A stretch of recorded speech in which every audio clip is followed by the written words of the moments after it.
संतोषी माता शुक्रवार व्रत कथा। व्रत महात्म्य एवं विधि। संतोषी माता के पिता गणपति और माता रिद्धि सिद्धि हैं। इनका परिवार धन धान्य सोना चांदी मोती मूंगा तथा रत्नों से भरा है। पिता गणेश की कृपा से दरिद्रता और कलह का नाश, घर में सुख और शांति, बाल गोपाल से भरा परिवार, व्यापार में लाभ ही लाभ, मन की सर्व कामनाओं की पूर्ति और शोक विपत्ति चिंता आदि सब दूर होती हैं। कथा प्रारंभ करने से पहले पवित्र स्थान पर एक तांबे का कलश जल से भर कर रखें। उस कलश के ऊपर एक कटोरी में गुड़ और चना रखें। ध्यान रहे, प्रसाद सदैव सवाया ही चढ़ाया जाता है, जैसे ₹1.25 का, ₹2.5 का आदि अपनी क्षमता के अनुसार ही प्रसाद लें। माता प्रेम व श्रद्धा की भूखी हैं, मात्रा की नहीं। कथा कहने वाला अपने सीधे हाथ में गुड़ व चना रखे।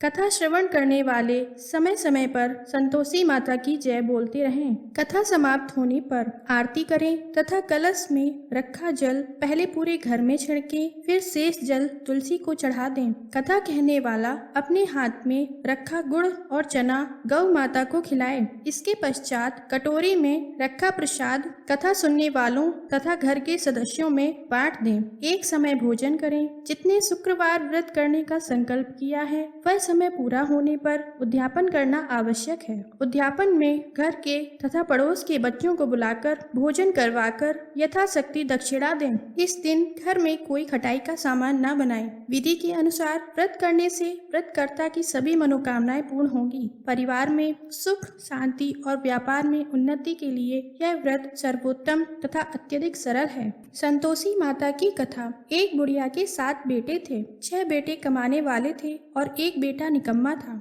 बुढ़िया माँ 6 पुत्रों का जूठा 7वें को देती थी। 7वां पुत्र एक दिन अपनी पत्नी से बोला, देखो मेरी माता का मुझ पर कितना प्रेम है। वह बोली, क्यों नहीं, सबका जूठा बचा हुआ तुमको खिलाती है। वह बोला, जब तक आंखों से न देखूं मान नहीं सकता। पत्नी ने हंसकर कहा, देख लोगे तब तो मानोगे। कुछ दिन बाद एक बड़ा त्योहार आया। घर में 7 प्रकार के भोजन और चूरमा के लड्डू बने थे। वह पत्नी की बात को जांचने के लिए सिर दर्द का बहाना बनाकर पतला कपड़ा सिर पर ओढ़कर रसोई में जाकर सो गया और कपड़े में से सब देखता रहा। 6 भाई भोजन करने आए। उसने देखा माँ ने उनके लिए सुंदर सुंदर आसन बिछाए, 7 प्रकार की रसोई परोसी और आग्रह करके उन्हें भोजन कराती रही। वह देखता रहा। 6 भाई भोजन कर उठ गए। तब माँ ने उनकी थालियों में से लड्डुओं के टुकड़ों को उठाया और एक लड्डू बनाया। जूठन साफ कर माँ ने उसे पुकारा, उठ बेटा उठ, तेरे भाइयों ने भोजन कर लिया, तू भी उठकर भोजन कर ले। उसने कहा, माँ मुझे भोजन नहीं करना, मैं परदेश जा रहा हूँ। माता ने कहा,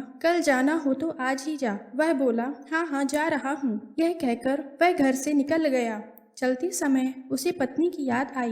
वह गौशाला में कंडे थाप रही थी। वहां जाकर वह बोला, मेरे पास तो कुछ नहीं है, यह अंगूठी है सो ले लो और अपनी कोई निशानी मुझे दे दो। वह बोली, मेरे पास क्या है, यह गोबर भरा हाथ है। यह कहकर पत्नी ने उसकी पीठ पर गोबर के हाथ की थाप मार दी। वह चल दिया। चलते चलते दूर देश में पहुंचा। वहां एक साहूकार की दुकान थी। वहां जाकर बोला, सेठ जी मुझे नौकरी पर रख लो। साहूकार को नौकर की सख्त जरूरत थी। साहूकार ने कहा, काम देखकर तनख्वाह मिलेगी। उसने कहा, सेठ जी जैसा आप ठीक समझे।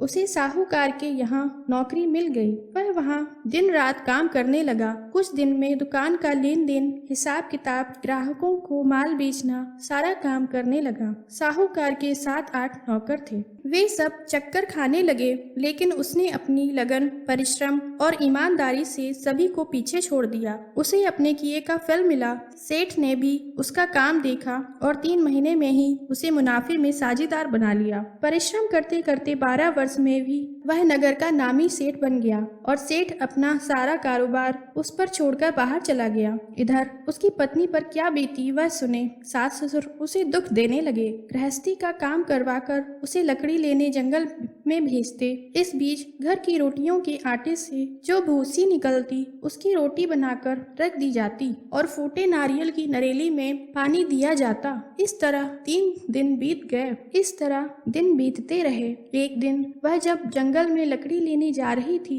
तब उसे रास्ते में बहुत सी स्त्रियां संतोषी माता का व्रत करती दिखाई दी। वह वहां खड़ी होकर पूछने लगी, बहनों, यह तुम किस देवता का व्रत कर रही हो और इसके व्रत से क्या फल प्राप्त होता है? इस व्रत के करने की क्या विधि है? यदि तुम अपने इस व्रत का विधान मुझे समझाकर कहोगी तो मैं तुम्हारा बड़ा एहसान मानूंगी। उनमें से एक स्त्री बोली, सुनो, यह संतोषी माता का व्रत है। इसके करने से निर्धनता, दरिद्रता का नाश होता है, लक्ष्मी आती है, मन की चिंताएं दूर होती हैं, घर में सुख होने से मन को प्रसन्नता और शांति मिलती है, विभूति को पुत्र मिलता है, प्रीतम बाहर गया हो तो वह शीघ्र लौटकर आता है, कुंवारी कन्या को मन पसंद वर मिलता है, चलता मुकदमा खत्म हो जाता है, कलह क्लेश की निवृत्ति होती है, सुख शांति होती है, घर में धन जमा हो, धन जायदाद का लाभ होता है तथा और भी मन में जो कुछ कामना हो सब संतोषी माता की कृपा से पूरी हो जाती है। इसमें संदेह नहीं। वह पूछने लगी, यह व्रत कैसे किया जाता है, यह भी बताओ तो बड़ी कृपा होगी। वह स्त्री कहने लगी, बिना परेशानी, श्रद्धा और प्रेम से जितना भी बन सके प्रसाद लेना, 5.25 पैसे से 5.25 आने तक तथा इससे भी ज्यादा शक्ति और भक्ति के अनुसार गुड़ और चना लें। हर शुक्रवार को निराहार रहकर कथा कहना सुनना, इसके बीच क्रम नहीं टूटे। लगातार नियम पालन करना, सुनने वाला कोई ना मिले तो घी का दीपक जलाकर उसके आगे जल के पात्र को रख कथा कहना, परंतु नियम ना टूटे। जब तक कार्य सिद्ध ना हो नियम पालन करना और कार्य सिद्ध हो जाने पर व्रत का उद्यापन करना। 3 मास में माता पूरा फल प्रदान करती हैं। यदि किसी के खोटे ग्रह हो तो भी माता 1 वर्ष में अवश्य उन्हें अनुकूल करती हैं। कार्य सिद्ध होने पर ही उद्यापन करना चाहिए, बीच में नहीं। उद्यापन में 2.5 सेर आटे का खाजा तथा इसी अनुसार खीर तथा चने का साग बनाना, 8 बच्चों को भोजन कराना, जहाँ तक मिले देवर जेठ भाई बंधु कुटुंब के लड़के लेना, ना मिले तो रिश्तेदारों और पड़ोसियों के लड़के बुलाना, उन्हें भोजन करा यथाशक्ति दक्षिणा दें। माता का नियम पूरा करना, ध्यान रखना उस दिन घर में कोई खटाई ना आए। यह सुन वह वहां से चल दी। रास्ते में लकड़ी की बोझ को बेच दिया और उन पैसों से गुड़ चना ले माता के व्रत की तैयारी कर आगे चली। रास्ते में संतोषी माता के मंदिर में जा माता के चरणों में लौटने लगी, विनती करने लगी, माँ मैं दीन हूँ, निपट मूर्ख हूँ, व्रत के नियम कुछ जानती नहीं, मैं बहुत दुखी हूँ, हे माता मेरा दुख दूर कर, मैं तेरी शरण में हूँ। माता को दया आई। एक शुक्रवार बीता कि दूसरे शुक्रवार को ही उसके पति का पत्र आया और तीसरे शुक्रवार को उसका भेजा हुआ पैसा आ पहुँचा। यह देख कर जेठानी मुँह सिकोड़ने लगी, इतने दिनों बाद इतना पैसा आया, इसमें क्या बड़ाई है। लड़के ताने देने लगे, काकी के पास अब पत्र आने लगे, रुपया आने लगा, अब तो काकी की खातिर बढ़ेगी, अब तो काकी बुलाने से भी नहीं बोलेंगी। बेचारी सरलता से कहती, भैया पत्र आए, रुपया आए तो हम सबके लिए अच्छा है। ऐसा कहकर आंखों में आंसू भरकर संतोषी माता के मंदिर में जा मातेश्वरी के चरणों में गिरकर रोने लगी। माँ मैंने तुमसे पैसा नहीं मांगा, मुझे पैसे से क्या काम, मुझे तो अपने सुहाग से काम है, मैं तो अपने स्वामी के दर्शन और सेवा मांगती हूँ। तब माता ने प्रसन्न होकर कहा, जा बेटी तेरा स्वामी जल्द ही आएगा। यह सुन खुशी से बावली हो वह घर आकर काम करने लगी। संतोषी माँ विचार करने लगी, इस भोली पुत्री से मैंने कह तो दिया कि तेरा पति शीघ्र आएगा, पर आएगा कहाँ से, वह तो इसे स्वप्न में भी याद नहीं करता, उसे इसकी याद दिलाने में तो मुझे ही जाना पड़ेगा। संतोषी माता ने उस बुढ़िया के बेटे को स्वप्न में समझाया, पुत्र तेरी घरवाली कष्ट उठा रही है। वह बोला, हाँ माता यह तो मुझे भी मालूम है, परंतु क्या करूं, वहाँ कैसे जाऊं, परदेश की बात है, लेन देन का सारा हिसाब किताब है, कोई जाने का रास्ता नजर नहीं आता, आप ही कोई राह दिखाएं कि वहाँ कैसे जाऊं। माँ कहने लगी, सवेरे नहा धोकर संतोषी माता का नाम ले, घी का दीपक जला, दंडवत कर और दुकान पर जा बैठना, देखते देखते तेरा लेन देन चुक जाएगा, जमा माल बिक जाएगा, सांझ होते होते धन का ढेर लग जाएगा। वह अगले दिन सुबह बहुत जल्दी उठा। उसने अपने मित्र बंधुओं परिचितों से स्वप्न में माता द्वारा कही गई बात कह सुनाई। वे सब उसकी बात सुनकर उसकी खिल्ली उड़ाने लगे। वे कहने लगे, कभी सपने सपने की बात भी सच्ची होती है। एक बूढ़ा व्यक्ति बहुत समझदार था। वह बोला, देखो भाई, मेरी बात सुनो। इस तरह सच या झूठ कहने के बदले देवता ने जैसा कहा है वैसा ही करना। तेरा क्या जाता है। बूढ़े की बात मानकर नहा धोकर उसने संतोषी माता को प्रणाम किया। फिर घी का दीपक जलाकर दुकान पर जा बैठा। शाम तक धन का ढेर लग गया। वह हैरान हो गया। मन में संतोषी माता का नाम लिए प्रसन्न हो घर जाने के वास्ते गहना कपड़ा व सामान खरीदने लगा। सब काम से निपट अपने घर को रवाना हुआ। उधर उसकी पत्नी जंगल में लकड़ी लेने गई। लौटते वक्त थक जाने के कारण संतोषी माता के मंदिर पर विश्राम करने बैठ गई। यह तो उसका रोज रुकने का स्थान था। धूल उड़ती देख उसने माता से पूछा, हे माता, यह धूल कैसी उड़ रही है। माँ ने कहा, हे पुत्री, तेरा पति आ रहा है। अब तो ऐसा कर, लकड़ियों के 3 बोझ बना। एक नदी के किनारे रख, दूसरा मेरे मंदिर पर और तीसरा अपने सिर पर रख। तेरे पति को लकड़ी का गट्ठा देखकर मोह पैदा होगा। वह वहाँ रुकेगा, नाश्ता पानी बना खाकर माँ से मिलने जाएगा। तो लकड़ी का बोझ उठाकर जाना और बीच चौक में गट्ठा डालकर 3 आवाजें जोर से लगाना। लो सासू जी, लकड़ियों का गट्ठा लो, भूसी की रोटी दो, नारियल के खोपरे में पानी दो, आज कौन मेहमान आया है। संतोषी माता की बात सुनकर वह बहुत अच्छा माँ कहकर प्रसन्न मन से लकड़ियों के 3 गट्ठे बना लाई। एक नदी के तट पर, दूसरा माता के मंदिर पर रखा। इतने में ही मुसाफिर वहां से आ पहुंचा। सूखी लकड़ी देख उसकी इच्छा हुई कि अब यहीं विश्राम करें और भोजन बना खा पीकर गांव चले। इस प्रकार भोजन कर विश्राम कर वह अपने गांव में आ गया। उसी समय बहू सिर पर लकड़ी का गट्ठा लिए आई। उसने गट्ठा आंगन में डाल जोर से 3 आवाजें दी। लो सासू जी, लकड़ी का गट्ठा लो, भूसी की रोटी दो, नारियल के खोपरे में पानी दो, आज कौन मेहमान आया है। यह सुनकर सास ने अपने दिए हुए कष्टों को बुलाने हेतु कहा, बहू तू ऐसा क्यों कहती है, तेरा मालिक ही तो आया है।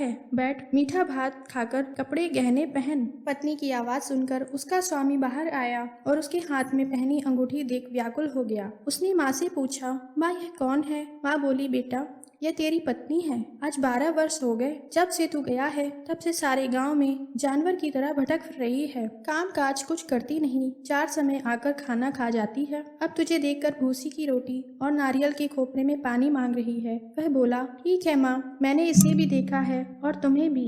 अब मुझे दूसरे घर की चाबी दो, मैं उसमें रहूंगा। ठीक है बेटा, जैसी तेरी मर्जी, कहकर माँ ने चाबी का गुच्छा बेटे के सामने रख दिया। उसने दूसरे घर को खोलकर सारा सामान जमाया। एक ही दिन में वहाँ राजा के महल जैसा ठाट बाट बन गया। अब क्या था, वह सुख भोगने लगी। अगला शुक्रवार आया तो उसने पति से कहा, मुझे संतोषी माता का उद्यापन करना है। पति बोला, बहुत अच्छा, खुशी से कर ले। वह उद्यापन की तैयारी करने लगी। जेठ के लड़कों को भोजन के लिए कहने गई। उन्होंने मंजूर किया, परंतु पीछे से जेठानी ने अपने बच्चों को सिखाया, देखो भोजन के समय सब लोग खटाई मांगना, जिससे उसका उद्यापन पूरा ना हो। लड़के भोजन करने आए, खीर पेट भरकर खाई, परंतु बात याद आते ही कहने लगे, हमें कुछ खटाई खाने को दो, खीर खाना हमें भाता नहीं, देख अरुचि होती है।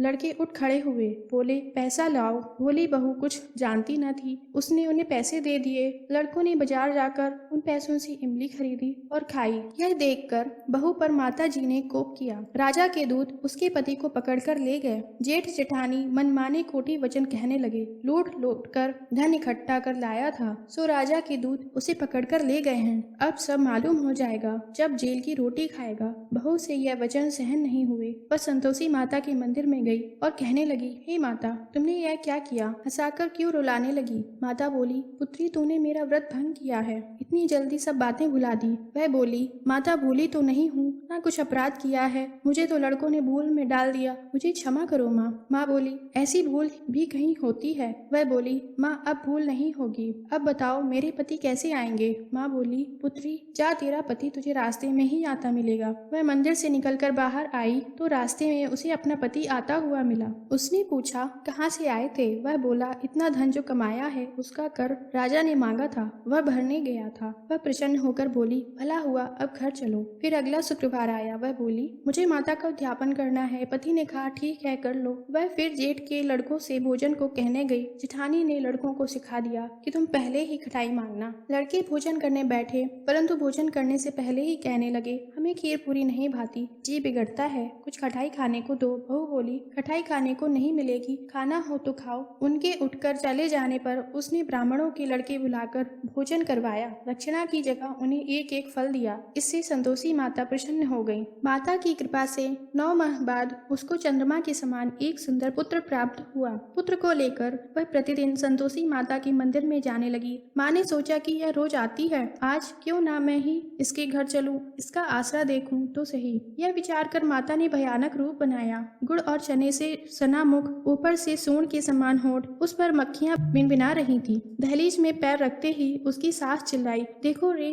कोई चुड़ैल डाकनी चली आ रही है, लड़कों इसे भगाओ, नहीं तो सबको खा जाएगी। बहू रोशनदान से देख रही थी। वह प्रसन्न हो उठी, आज मेरी माता मेरे घर आई हैं। यह कहकर दूध पीते बच्चे को गोद से उतार दिया। इस पर उसकी सास क्रोध में भरकर बोली, अरे राम, इसे देखकर कैसी उतावली हुई जो बच्चे को पटक दिया। इतने में माँ के प्रताप से जहाँ देखो वहाँ लड़के ही लड़के नजर आने लगे। बहू बोली, माँ जी, मैं जिनका व्रत करती हूँ यह वही संतोषी माता है। इतना कह उसने झट से घर के सारे किवाड़ खोल दिए। सबने माता के चरण पकड़ लिए और विनती कर कहने लगी, हे माता, हम मूर्ख हैं, अज्ञानी हैं, तुम्हारे व्रत की विधि हम नहीं जानते। तुम्हारा व्रत भंग कर हमने बड़ा अपराध किया है। हे माता, आप हमारे अपराधों को क्षमा करो। इस प्रकार बार बार कहने पर संतोषी माता प्रसन्न हुई। इसके बाद उसकी सास कहने लगी, हे संतोषी माता, आपने बहू को जैसा फल दिया वैसा सबको देना। जो यह कथा सुने या पढ़े उसका मनोरथ पूर्ण हो। बोलो संतोषी माता की जय।